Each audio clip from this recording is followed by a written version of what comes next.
Namaste, it's Naitik Singh and a great welcome to my YouTube channel NS Inquisitive। तो आज का topic है revolt of 1857। इसके 3 part पहले से आ चुके थे जिसमें हम लोगों ने पूरी 1857 की क्रांति देख ली थी और अब हम लोग इसके क्वेश्चन आंसर्स देखेंगे। तो स्टार्ट करते हैं। The revolt of 1857 started from. तो जो रिवोल्ट था 1857 का सबसे पहले कहाँ से शुरू हुआ था? तो वो मेरठ से शुरू हुआ था, जहाँ पर क्रांतिकारियों ने कई सारे ब्रिटिश ऑफिसर्स को मार दिया था और जिन सिपाहियों को जेल में डाल दिया था उनको बाहर भी निकाल दिया गया था। What was the symbol of revolutionaries? जो क्रांतिकारी थे उनका प्रतीक क्या था? तो फिर उनका प्रतीक था कमल और चोटी। Permanent settlement was devised by home and in which year? Permanent settlement किसके द्वारा बनाया गया था और कब निकाला गया था उसे? तो वो परमानेंट सेटलमेंट लॉर्ड कॉर्नवालिस के द्वारा लाया गया था 1793 में। इसके साथ 2 और सिस्टम थे, वो थे Ryotwari Mahalwari system. Calico Act was passed by Britain in which year? जो कैलिको एक्ट था जिसमें कॉटन प्रिंटेड क्लोथ्स थे वो ब्रिटेन में बैन कर दिए गए थे, तो फिर वो एक्ट 1720 में पास हुआ था। Who was the governor general during the revolt of 1857? India का गवर्नर जनरल उस टाइम कौन था जब रिवोल्ट ऑफ 1857 हुआ था? तो वो उस टाइम लॉर्ड कैनिंग थे governor. Subsidiary alliance was introduced by? जो सब्सिडियरी अलायंस थी वो लॉर्ड वेलेस्ली के द्वारा इंट्रोड्यूस की गई थी। Doctrine of the lapse was introduced by? Doctrine of the lapse हड़प नीति थी जिसमें ब्रिटिशर्स ने झांसी और भी कई बड़े शहरों को आसानी से अपने कब्जे में ले लिया था, तो फिर ये लॉर्ड डलहौजी के द्वारा बनाई गई थी। The railway had been introduced in India in which year? जो रेलवे थी वो 1853 में इंट्रोड्यूस हुई थी इंडिया में।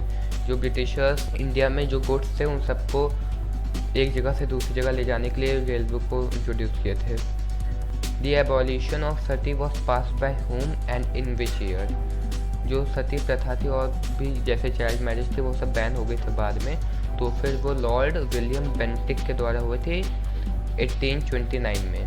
Name the act which was passed bye Lord Canning in 1856? Lord Canning के कार्यकाल में कुछ एक्ट पास हुए थे जिसमें था जनरल सर्विस एनलिस्टमेंट एक्ट और religious disabilities act. General service enlistment act में ये था जो भत्ता दिया जाता है, यानी जो सिपाही दूसरी कंट्री में जाके लड़ाई करते हैं उनको जो एक्स्ट्रा इनकम दी आती है वो बैन कर दी गई थी। और रिलीजियस डिसेबिलिटीज एक्ट में ये था कोई भी सिपाही कोई भी रिलीजियस सिंबल यूज़ नहीं कर सकता है।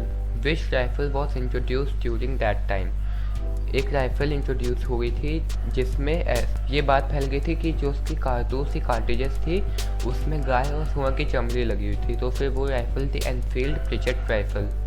एनफील्ड ब्रिटेन में जगह का नाम है और प्रिचेट उस आदमी का नाम है जिसने इस राइफल की बुलेट्स को बनाया था। When was Mangal Pandey born and at which place? So Mangal Pandey 19 जुलाई 1827 में नागवा गांव में पैदा हुए थे जो उत्तर प्रदेश के बलिया डिस्ट्रिक्ट में है। When Mangal Pandey first revolted against Britishers?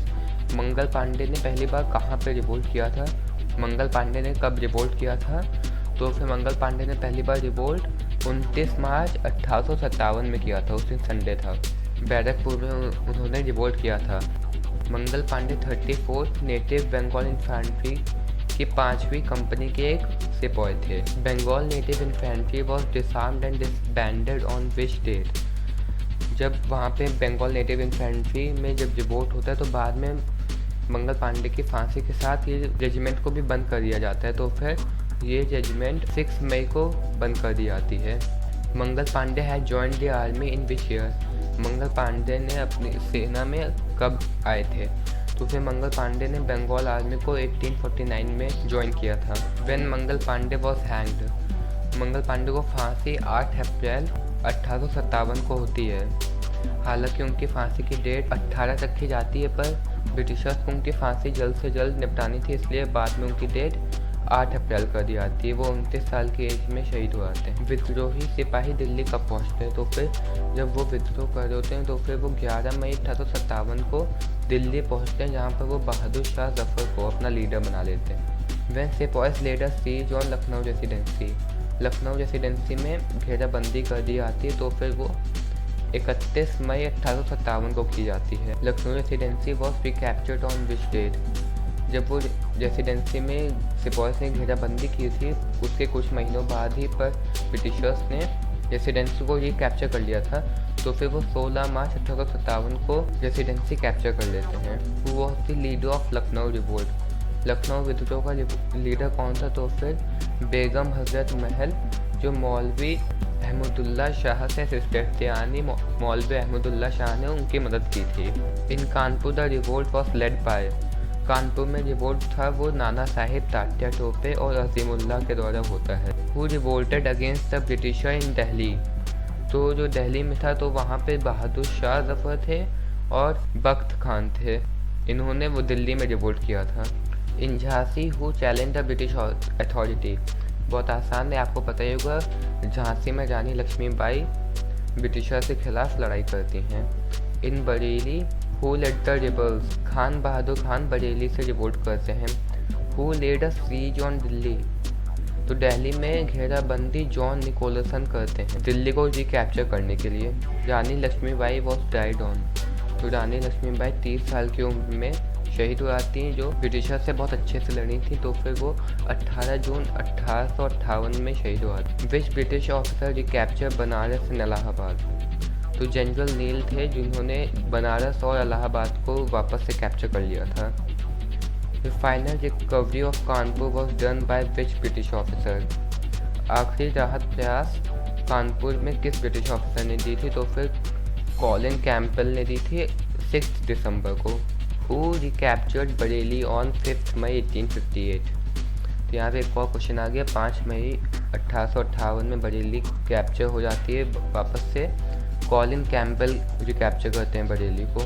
Name 2 famous cannon which spit fire on Britishers in Jhansi, Jhansi में बहुत तगड़ी लड़ाई हुई थी जहाँ पर 2 कैनन बहुत फेमस हैं। एक का नाम है भवानी शंकर कैनन, जो मोती बाई के द्वारा ऑपरेटेड हुई थी, और दूसरी खड़क बिजली कैनन, जो गौस खान के द्वारा ऑपरेटेड की गई थी। Sir Hugh Rose described whom as the best and the bravest military leader of rebel, जो सर हग रोज हैं उन्होंने रानी लक्ष्मीबाई को सबसे bravest and the best military rebel का दर्जा दिया था। Who is the author of the book the first Indian war of independence 1857 to 1859, तो ये इस बुक के ऑथर हैं Karl Marx. Which leader associated with बारूद in Uttar Pradesh during 1857 revolt, तो शाह माल बारूद में रिवोल्ट करते हैं जो यूपी में है। विच British official suppress the revolt of Jhansi, तो फिर हेनरी लॉरेंस जो है वो झांसी का रिवोल्ट को सप्रेस करते हैं। Where was the Rani Laxmibai's last rite performed, Rani Laxmibai के लिए अंतिम संस्कार कहाँ परफॉर्म किया गया था? तो फिर यहाँ ध्यान दीजिएगा, यहाँ पर झांसी पे नहीं होता है, ये ग्वालियर में होता है, ग्वालियर के फूल बाग में होता है जो मध्य प्रदेश में। How did the last Mughal empire live the last years of his life, जो लास्ट मुगल एम्पायर थे वो अपने आखिरी समय कहाँ बिताए थे? तो फिर बहादुर शाह जफर को रंगून भेज दिया जाता है उनकी वाइफ के साथ, जहाँ कुछ साल बाद उनकी डेथ हो जाती है, 5 साल बाद। कुंवर सिंह रिवोल्ट ऑफ 1857 में कहाँ विद्रोह करते हैं? तो फिर कुंवर सिंह बिहार में रिवोल्ट करते हैं। With reference to the revolt of 1857, who was betrayed by friend and captured and put to death by British. अब 1857 की क्रांति को देखते हैं, तो फिर वो कौन था जो अपने दोस्त के द्वारा धोखा खा जाता है और बाद में ब्रिटिशर्स के द्वारा मारा जाता है? तो फिर तात्या टोपे, एक उनका ज़मींदार दोस्त होता है जो बाद में उनको धोखा देता है और ब्रिटिशर्स उनको पकड़ लेते हैं और जहां बाद में उनकी मृत्यु हो जाती है। Mangal Pandey shot which British officer, Mangal Pandey lieutenant Henry Baugh को शॉट करते हैं पर उनको गोली नहीं लगती है, उनके घोड़े को लग जाती है और वो घोड़े के सहित गिर जाते हैं ज़मीन में। तो ये थे 1857 के रिवोल्ट के 40 क्वेश्चन आंसर्स। रिवोल्ट ऑफ 1857 हम लोगों ने पूरा देख लिया और इसके क्वेश्चन आंसर्स भी हम लोगों ने 40 देखे हैं और ये वीडियो यहीं पे एंड होता है। अगर आपको वीडियो अच्छा लगा हो तो लाइक करिएगा, शेयर करिएगा एंड सब्सक्राइब करिएगा। Thanks for watching.